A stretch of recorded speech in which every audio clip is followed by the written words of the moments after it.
तो दोस्तों इस मूवी का नाम है क्राई वुल्फ 2025। दोस्तों इस मूवी के स्टार्ट में हम एक बहुत ज़्यादा डरी हुई लड़की को देखते हैं जो एक घने और घिनौने जंगल में भाग रही होती है अपनी जान बचाने के लिए। कोई अननोन पर्सन उसके पीछे लगा होता है जो कि शायद कोई किलर होता है। लड़की एक टूटे हुए दरख्त के पीछे छुप जाती है अपनी जान बचाने के लिए, लेकिन वो लड़का काफ़ी चालाक होता है। वो उसके फ़ोन पे बेल करता है, मतलब उसको कॉल करने लग जाता है जिसकी आवाज़ उसके फ़ोन में से आने लग जाती है। लड़की काटने ही लगती है उसकी कॉल को, लेकिन तभी वो लड़का वहाँ पर आ जाता है। वो अपने गन उस लड़की की तरफ करता है और अगले ही लम्हे वो उसको मार देता है। उसके बाद हम एक स्कूल देखते हैं, उसमें एक लड़का आता है जिसका नाम ओवन होता है। लड़के ने यहाँ पे न्यू एडमिशन लिया होता है, उसका आज यहाँ पर फर्स्ट डे होता है। वो सारा स्कूल चेक कर रहा होता है लेकिन कहीं कोई भी मौजूद नहीं होता। तभी अचानक से वहाँ पे वो एक लड़की को देखता है। इसको ये लड़की पहली नज़र में ही बहुत अच्छी लगती है। वो उस लड़की से सारे स्टूडेंट्स के बारे में पूछता है कि यहाँ पर कोई क्यों नहीं है। तभी वो बताती है कि सब असेंबली में गए हुए हैं। असल में कल रात यहाँ पर जो वाक़या हुआ था, मतलब जो लड़की मरी थी, उसके बारे में सबको बताया जा रहा है कि अगर आपके साथ भी ऐसा हो तो ख़ुद को कैसे सेफ रख सकते हो। रात को वो लड़का जब सो रहा होता है तभी उसका रूममेट उसके मुंह पे आके हाथ रखता है और उसको बताता है कि हम सब चर्च में जा रहे हैं एक गेम खेलने के लिए, तो तुम क्या साथ चलोगे। लेकिन वो मना कर देता है। तभी उसको बताता है कि वहाँ वही लाल बालों वाली लड़की भी है, जिसको सुनते ही वो फ़ौरन से हाँ कर देता है और साथ जाने के लिए भी तैयार हो जाता है। अब ये दोनों भी वहाँ पहुँच जाते हैं। इस लड़की का नाम डॉडजर होता है। अब ये लोग जो गेम खेल रहे होते हैं उसका नाम होता है क्राई वुल्फ। अब इस लड़की ने गेम के रूल्स इन सबको समझाने होते हैं। वो कहती है कि फ़र्ज़ करो मैं एक भेड़ बकरियाँ चराने वाली लड़की हूँ और मेरे पास जितने भी जानवर हैं उनके बीच में एक भेड़िया है जो कि तुम लोगों को तलाश करना होगा कि आखिर वो कौन है। वो मुस्कुरा कर ओवन की तरफ देख रही होती है और जीतने वाले को इनाम भी मिलेगा। वो इन सब में से ओवन को चूज़ करती है और अपनी लिपस्टिक से उसकी चेस्ट के ऊपर निशान लगा देती है। सब बारी बारी करके अंदाज़ा लगाते हैं लेकिन कोई भी नहीं जीत पाता। हर कोई एक एक करके निकलता जाता है उस गेम से और एंड पे सिर्फ ओवन ही बचता है। इसके बाद ओवन और वो लड़की दोनों आपस में कोई बात करने लगते हैं। तभी ओवन कोई नागवार बात उसके दोस्तों के बारे कर देता है जो कि उसको बुरी लगती है और वहाँ से चली जाती है। अगले दिन ओवन और वो लड़की सब दोस्त मिलकर आपस में लंच कर रहे होते हैं। तभी वो कुछ प्लान करते हैं कि इस वीकेंड पे हम क्या करेंगे। ये लड़की अब अपना प्लान बताती है। वो कहती है कि हम एक झूठ का गेम खेलेंगे, लेकिन हमने झूठ आपस में नहीं बल्कि पूरे स्कूल के साथ बोलना है उस लड़की के बारे में जिसका कुछ दिन पहले ही मर्डर हुआ है। वो कहती है कि हम सबको बताएंगे कि वो लड़का, मतलब वो इंसान जिसने उस लड़की का मर्डर किया है, वो इसी टाउन में रहता है और अब पता नहीं वो किस किस को मारेगा क्योंकि वो एक सीरियल किलर है। सब उसकी बात बहुत गौर से सुन रहे होते हैं। इसके बाद उसको नेक्स्ट समझ नहीं आती कि मैं क्या बोलूँ, तो वहाँ से उठ के चली जाती है। ओवन उसके पीछे पीछे आ जाता है। वो अपना प्लान डॉडजर को बताता है ताकि वो उससे इम्प्रेस हो सके। इसके बाद दोनों लाइब्रेरी में चले जाते हैं और वहाँ पर उसको बताता है कि हम एक फ़ेक ईमेल सारे स्टूडेंट्स को भेजेंगे जिसमें हम एक सीरियल किलर, मतलब कि उस आदमी का जिक्र करेंगे जिसका नाम दी वुल्फ हमने रखा होगा। अब वो उसके हुलिये की बात करने लगता है जिसने अपना चेहरा ढांपा होता है और ग्रीन कलर की जैकेट पहनी होती है और उसके पाँव की जगह कुछ लोहे की नुकीली चीज़ें निकली होती हैं। वो अपने पसंदीदा हथियारों से स्टूडेंट्स पे हमला करता है। अब ये सारी कहानी ये आपस में ही घड़ रहे होते हैं। अब यहाँ पे ये बात क्लियर हो जाए कि स्टार्टिंग वाली लड़की को किसने मारा था, ये बात इनको भी नहीं पता होती। ये सारी कहानी खुद से बना रहे होते हैं। अब ये सब दोस्त एक जगह इकट्ठे हो जाते हैं स्टूडेंट्स को फेक मेल्स भेजने के लिए। उसमें कहते हैं कि ये आदमी हेलोवीन के मौके पे स्टूडेंट्स पर ही हमला करता है। हेलोवीन एक ऐसा त्यौहार होता है जहाँ पे सारे क्रिश्चियंस मुख्तलिफ़ तरह के पिक्चर्स अपने फेस पे बनाकर और कॉस्ट्यूम्स पहन के बाहर निकलते हैं। उसके बाद ये सारी मेल्स सब स्टूडेंट्स के बीच में बहुत ज़्यादा पॉपुलर हो जाती हैं। इसके बाद ओवन का एक टीचर उसको अपने साथ चेस गेम खेलने के लिए बुलाता है और उससे उस मेल के बारे में पूछने लगता है। उसको कहता है कि तुमने बहुत ही गलत काम किया है, तुमने बहुत सारे स्टूडेंट्स को डरा दिया है। अगर नेक्स्ट तुमने ऐसा किया तो तुम्हारे साथ बहुत बुरा हो सकता है, इससे दोबारा ऐसी गलती ना करना। ओवन ये बात सुन के काफ़ी घबरा जाता है और अपने डैड को फ़ोन करता है, लेकिन वो मीटिंग में बिजी होते हैं इससे कॉल रिसीव नहीं करते हैं। अब कुछ देर के बाद ओवन को एक अननोन मेल से मैसेज आने लग जाता है जो कि उसको कहता है कि तुम्हें नहीं पता कि तुमने किस इंसान से पंगा ले लिया है, अब तुम्हारे साथ बहुत बुरा होगा। ओवन को लगता है कि शायद इसका रूममेट इसके साथ मजाक कर रहा है, इसीलिए वो इस चीज़ को इग्नोर करता है। लेकिन वो फिर इसको बुला के जब उस मेल के बारे में पूछता है तो उसको कंफर्म हो जाता है कि ये सब कुछ मेरा दोस्त नहीं कर रहा। फिर उनका शक उस लड़की टॉर्चर पर जाता है जो कि स्विमिंग कर रही होती है। अब ये दोनों कंफर्म करने के लिए उसके पास चले जाते हैं और पानी के बीच में बर्फ़ फेंकने लग जाते हैं। लेकिन डॉर्चर को अभी तक नहीं पता होता कि आखिर की आवाज़ें कैसे आ रही हैं। इसके बाद डॉर्चर डूबने का नाटक करने लग जाती है। दोनों जब ये चीज़ देखते हैं तो काफ़ी घबरा जाते हैं। वो पूल में कूदते हैं, उसको बचाने के लिए जब बाहर निकालते हैं तो डॉर्चर अपने मुंह से पानी ओवन के ऊपर फेंकती है और कहती है कि अगर तुम चालाक हो तो मैं तुमसे ज़्यादा चालाक हूँ। तभी वो उस वुल्फ वाली मेल के बारे में उससे पूछने लगते हैं, लेकिन वो कहती है मैं तो सुबह से अपनी फ्रेंड के साथ हूँ, मैंने तो ऐसा कुछ भी नहीं किया। हो सकता है हमारे दूसरे दोस्त ने किया हो, लेकिन उस दोस्त ने भी ऐसा कुछ नहीं किया होता। तभी वो अपने उस दोस्त से पूछने के लिए चले जाते हैं। वो उससे पूछते हैं कि क्या तुमने हमें फ़ेक मैसेजेस किए हैं। लेकिन वो बताता है कि मैं तो सुबह से काफ़ी घंटों से स्टूडेंट्स को पढ़ा रहा हूँ और मैंने तो ऐसा कुछ भी नहीं किया है। भला मैं तुम्हें इस तरह के मैसेजेस क्यों करूँगा। हाँ, मुझे तुम्हारे कमरे से तोड़-फोड़ की आवाज़ें ज़रूर आ रही थी जिसकी मैंने कंप्लेन भी की है।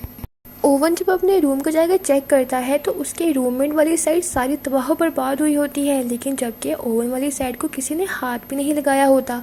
अब उसके दोस्त को सारा गुस्सा और सारा शक अपने इस दोस्त पर होने लगता है। वो कहता है ओवन से कि सब कुछ तुम्हारी वजह से हुआ है, तभी तो तुम्हारी साइड बिल्कुल सेफ़ है। अब वो चेक करता है तो उसको मैसेजेस भी आए होते हैं उसी आईडी से और वहाँ पे ब्लड भी पड़ा होता है। अब इनको पता लग जाता है कि डॉर्चर ने हमसे झूठ बोला है, क्योंकि वो अपने उस दोस्त के साथ नहीं थी, क्योंकि उसकी दोस्त की ग्लासेस तो यहाँ पड़ी होती हैं। वो डॉर्चर को फ़ोन करता है लेकिन वो आगे से फ़ोन पिक नहीं करती है। अब ओवन डॉर्चर से बात करने चला जाता है कि आखिर तुमने मेरे से झूठ क्यों बोला है। वो उसको लाइब्रेरी की सुनसान जगह पे लेके चली जाती है और उससे बात करने लगती है। उसको समझाती है कि मैं तुमसे झूठ क्यों बोला था। तभी अचानक से ओवन उसी आदमी को देखता है, वही भेड़िया, जो इन्होंने अपनी स्टोरी में बनाया था, सेम वैसा ही गेटअप होता है। इसके पास सारी लाइब्रेरी की लाइट्स ऑन ऑफ होने लग जाती हैं। अब इन दोनों को समझ में आ जाता है कि वही आदमी अब यहाँ पर आ गया है हमें मारने के लिए और ये घबरा जाते हैं। तभी अचानक से लाइब्रेरी वहाँ पर आ जाती है, जिसको उनको पता लगता है कि यहाँ पे ऐसा कुछ नहीं है। वो इससे डर रहे थे। इसके बाद वो दोनों बाहर निकल आते हैं। तभी ओवन को याद आता है कि वो अपना बैग लाइब्रेरी में ही छोड़ आया है। जब वो वहाँ पर जाता है तो उसको वहाँ पर अपना बैग नहीं मिलता और वो इस बात की परवाह किए बगैर वापस हो जाता है। लेकिन डॉर्चर बाहर नहीं होती है। उसकी दोस्त ओवन को बताती है कि डॉर्चर एक सर के पास गई है। जब वो वहाँ पर जाता है तो वो देखता है कि वो सर और डॉर्चर दोनों काफ़ी नज़दीक हैं, जिसका मतलब है कि इन दोनों का आपस में ज़रूर कोई ना कोई ताल्लुक़ है। अब ओवन का मूड काफ़ी ख़राब हो जाता है। उसका रूममेट वो बैग भी उसको देता है, लेकिन उसका मूड इतना ख़राब होता है कि वो उससे कोई बात नहीं करता। फिर इसका दोस्त उस हेलोवीन पार्टी के बारे में पूछने लग जाता है कि हम वहाँ पे कौन सा कॉस्ट्यूम पहन के जाएंगे, लेकिन वो कहता है मुझे कोई पार्टी पे नहीं जाना है, मुझे अपनी क्लासेस की प्रिपरेशन करनी है। अगले दिन सुबह वो अपना जब बैग ओपन करता है तो उसके बीच में से एक बहुत ही खौफनाक किस्म का चाकू निकल आता है, जिसको देखकर सब घबरा जाता है और सबको लगता है कि शायद यही वुल्फ है और यही हमें मारना चाहता है। लेकिन वो सब पे चीखता है कि तुम लोग पागल हो, मैं भाई तुम लोगों को क्यों मारूंगा। और सर उससे फ़ौरन से चाकू पकड़ लेता है और उसको कहता है तुम यहाँ से चले जाओ, लेकिन वो उसके पीछे जा रहा होता है। असल में सर इसको यहाँ बचाना चाहता है, लेकिन वो उसी को धमकाने लग जाता है। उसको कहता है कि अगर तुमने कोई बात भी जाके किसी से कही तो मैं तुम्हारा और डॉर्चर का आपस में जो भी ताल्लुक है मैं जाकर प्रिंसिपल को बता दूंगा कि तुम लोगों के नज़दीक कितनी नज़दीकियाँ हैं। अपनी जॉब को बचाने के लिए वो यहाँ पे ओवन को छोड़ देता है। इसके बाद हमें हेलोवीन पार्टी का दिन दिखाया जाता है, जहाँ पे सब रेडी हुए होते हैं, लेकिन ओवन वहाँ नहीं जाता। वो एक जगह पे साफ़ कर रहा होता है जो कि इसकी ड्यूटी होती है। अचानक से वो अपने पीछे उसी वुल्फ को देखता है। इसको लगता है शायद प्रैंक है, लेकिन नहीं, वो उस पर हमला कर देता है। वो अपनी जान बचाने के लिए वहाँ से भागता है और खुद को एक रूम में बंद कर लेता है। तभी वो फ़ौरन से अपने दोस्तों के पास जाता है और उनको बताता है कि वो लड़का वही इंसान जो वुल्फ था वो अब आ गया है और सब पे हमला कर रहा है। लेकिन वो उसको समझाते हैं कि हो सकता है तुम्हारा रूममेट हो जो तुम्हें यहाँ पे लाने के लिए सब कर रहा हो। उनकी ये बात सुन के उसको भी लगता है कि शायद हाँ ऐसा ही हो, मेरा रूममेट ही सब कुछ कर रहा हो मुझे यहाँ पार्टी पे लाने के लिए। थोड़ी सी उसको तसल्ली होती है। इसके बाद वो यहाँ से चला जाता है। ओवन वापस जब अपनी गाड़ी में आके बैठता है तो पीछे से वही इंसान उस पर हमला कर देता है। वो फ़ौरन से गाड़ी से बाहर निकलता है और सारी कार्स वहाँ पर इकट्ठा हो जाते हैं। उस पर जब गन की जाती है तो दिखाया जाता है कि ये वही लड़की है, कि जो इसकी दोस्त होती है। उसके बाद दिखाया जाता है कि आहिस्ता आहिस्ता करके सब वहाँ से चले जाते हैं। नेक्स्ट डे प्रिंसिपल इन दोनों को मतलब ओवन और उस प्रैंक करने वाली लड़की को बुलाते हैं और कहते हैं तुम लोगों के साथ अब बहुत बुरा सलूक किया जाएगा, जो कि हम तुम्हें कुछ टाइम में बताएंगे, लेकिन तब तक तुम लोग अपने कमरे से और स्कूल से बाहर कहीं नहीं जाओगे।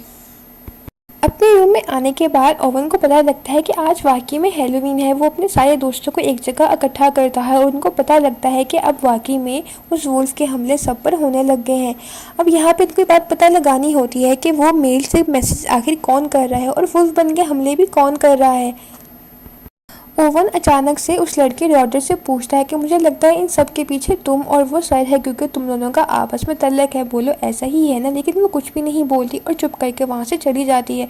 उसके बाद ओवन का दोस्त अपनी गर्लफ्रेंड को फ़ोन कर रहा होता है, पीछे उस पर कोई हमला कर देता है। इनको पता लगता है कि वहाँ भी वुल्फ आ गया है और सब भागते हैं उसकी मदद करने के लिए। इसीलिए वहाँ पे एम्बुलेंस को फ़ोन करते हैं, लेकिन कोई भी नहीं आता, क्योंकि सुबह से उनको बहुत सारे इस तरह के फ़ोन चले गए होते हैं, जो कि बिल्कुल एक प्रैंक होता है। मतलब उनको यकीन ही नहीं होता।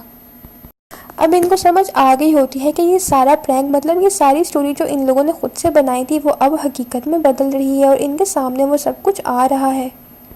ये लोग अब वहाँ से निकलने का फैसला करते हैं, लेकिन तभी ओवन कहता है कि डॉर्जर को भी मैं साथ ही लेके जाऊँगा। वो कहता है तुम लोग मेरा यहाँ इंतज़ार करो। वो वहाँ पे देख के हैरान हो जाता है कि उसके एक उसी दोस्त के ऊपर कोई बहुत बुरी तरह हमला कर रहा होता है और वो वही वुल्फ होता है। अब ओवन ऊपर खिड़की से देखता है कि वहाँ पे गाड़ी खड़ी होती है जो कि उसके दोस्त की होती है, लेकिन वो वहाँ से भाग जाता है बिना अपने दोस्त को साथ लिए। देखता है कि वहाँ पे सर की गाड़ी तो है, इसका मतलब है कि सर अभी यहाँ पर है। वो फ़ौरन से उसके रूम में चला जाता है, जहाँ पे अचानक से रिंगिंग होने लग जाती है, जिसमें डॉजर का फ़ोन होता है। वो बहुत बुरी तरह रो रही होती है कि मेरी दोस्त के ऊपर हमला हो रहा है और मैं भी यहाँ पर आ रही हूँ। और उसको खिड़की से देखता है कि वो यहाँ पे आ रही है, लेकिन उसके पीछे वही आदमी, वही वुल्फ लगा होता है जो कि उसके ऊपर हमला करने लग जाता है। उसको एक चाकू लगता है और वहीं पे गिर जाती है। ओवन बहुत ज़्यादा घबरा जाता है। वो फ़ौरन से एक ड्रॉ खोलता है जहाँ पे सर की एक गन पड़ी होती है। वो उस गन को निकालता है और सामने वही सर आ जाता है और सर के पास वही सारा कॉस्ट्यूम होता है जो कि उन्होंने अपनी कहानी में बनाया था। सर उसको कहता है कि तुम मेरी बात पर यकीन करो, जो तुम समझ रहे हो ऐसा कुछ भी नहीं है। लेकिन ओवन बहुत ज़्यादा घबराया होता है, वो उसकी किसी भी बात पर यकीन नहीं कर रहा होता। तभी उन दोनों की आपस में हाथापाई हो जाती है और अचानक से गन चल जाती है, जो कि जाकर सीधा सर के सीने पे लगती है और वो वहीं पे गिर के मर जाता है। तभी वो सारे दोस्त वहाँ पर आ जाते हैं, जो कि सर की डेड बॉडी देख के काफ़ी परेशान हो जाते हैं। कुछ ही टाइम के बाद वहाँ पे पुलिस आ जाती है, जो ओवन को अपने साथ ले जाती है और उससे इन्वेस्टिगेशन भी होने लग जाती है, जिस पर उसको पता लगता है कि जो हमने किया वो बहुत गलत था। मतलब उनको इस तरह का प्रैंक नहीं करना चाहिए था सबके साथ। अब पुलिस ऑफिसर उस सर के रूम की छानबीन करने लगते हैं, जहाँ पे उनको वही लड़की की पिक्चर्स मिलती हैं, जिससे हमें पता लगता है कि इस लड़की का ताल्लुक पहले इस सर के साथ होता था। उसके बाद ओवन का डैड उनसे मिलने के लिए आता है और कहता है तुम परेशान मत हो, तुमने अपने बचाव के लिए गन चलाई थी, इसीलिए बहुत जल्दी तुम यहाँ से रिहा हो जाओगे। कुछ टाइम के बाद डॉक्टर ओवन से मिलने के लिए वहाँ पर आती है। वो काफ़ी ज़्यादा रो रही होती है। वो उससे गले लग के मिलती है और उसको बताती है कि ये सब कुछ मेरी वजह से हुआ है, मतलब ये सारा प्लान मेरा था। उसको बताती है कि सर के साथ पहले मेरा कनेक्शन होता था, लेकिन फिर वो लड़की स्कूल में आ गई और सर ने मुझे छोड़ के उस पर तवज्जो देना शुरू कर दी और मैंने फ़ैसला कर लिया कि ना मैं इस सर को छोड़ूंगी और ना ही उस लड़की को। और उसको ये भी पता था कि ओवन अब मुझे बहुत ज़्यादा पसंद करता है, इसीलिए उसने ओवन को क्राइवुल्फ बना के सर को मरवा दिया और अपना बदला उसने पूरा कर लिया। यहाँ पे अब सारी कहानी समझने वाली ये है कि ये सारा कुछ डॉर्जर का किया धरा था। मतलब ये जो भी प्रैंक था सब कुछ इसने अपने दिमाग में पहले से ही सोच रखा था, क्योंकि वो उस सर से बदला लेना चाहती थी। वो ओवन से कह के ये चली जाती है कि मेरे पे किसी को भी शक अब नहीं हो सकता है, क्योंकि ये लड़की बहुत ज़्यादा चालाक थी और इसने ये सारा काम बहुत ज़्यादा चालाकी से किया था। इसने जब देखा कि उस सर का कनेक्शन अब किसी और लड़की के साथ भी होने लग गया है, तो उसने उसी सर की गन पकड़ी और उस लड़की को मार दिया। उसने ओवन को बताया कि ऐसा उसने इसीलिए किया ताकि अगर कल को पुलिस इन्वेस्टिगेशन भी करेगी तो मेरे पे नाम नहीं आएगा, क्योंकि सब वो गन और वो सारी पिक्चर्स जो हैं वो सर के रूम में पड़ी हुई थी और अगर पुलिस इन्वेस्टिगेट करेगी भी तो उसमें मेरा नाम नहीं आएगा। और ऐसा ही हुआ। उस लड़की के मरने के बाद तो इन्वेस्टिगेशन नहीं हुई, लेकिन बाद में जब सब कुछ इन्वेस्टिगेट हुआ ओवन के बारे में तो सबको सब कुछ क्लियर हो गया। मतलब कोई वुल्फ एक्चुअल में एग्जिस्ट करता ही नहीं था। इसी लड़की ने खुद को वुल्फ बना के और अपने बाकी के दोस्तों को वुल्फ बना के सारे प्रैंक को सच कर दिया और ऐसे इसने अपना बदला सबसे ले लिया। इस स्टोरी से हमें ये बात पता लगती है कि कभी भी किसी चीज़ को इतना ज़्यादा सीरियस नहीं लेना चाहिए कि वो आपकी एक्चुअल लाइफ में आके आपको बिल्कुल बर्बाद कर दे और आपको हर चीज़ से बिल्कुल अलहदा कर दे। अब यहाँ पे आपके दिमाग में ये बात भी आ रही हो कि क्या असल में भी कोई ऐसे जुनूनी हो सकता है? तो जी हाँ दोस्तों, बिल्कुल ऐसा हो सकता है। इसीलिए कहते हैं कि हर चीज़ को बिल्कुल एक लिमिट में रखना चाहिए, कभी भी अपनी लिमिट से बाहर नहीं होना चाहिए, नहीं तो उसके नतीजे बहुत ज़्यादा बुरे होते हैं।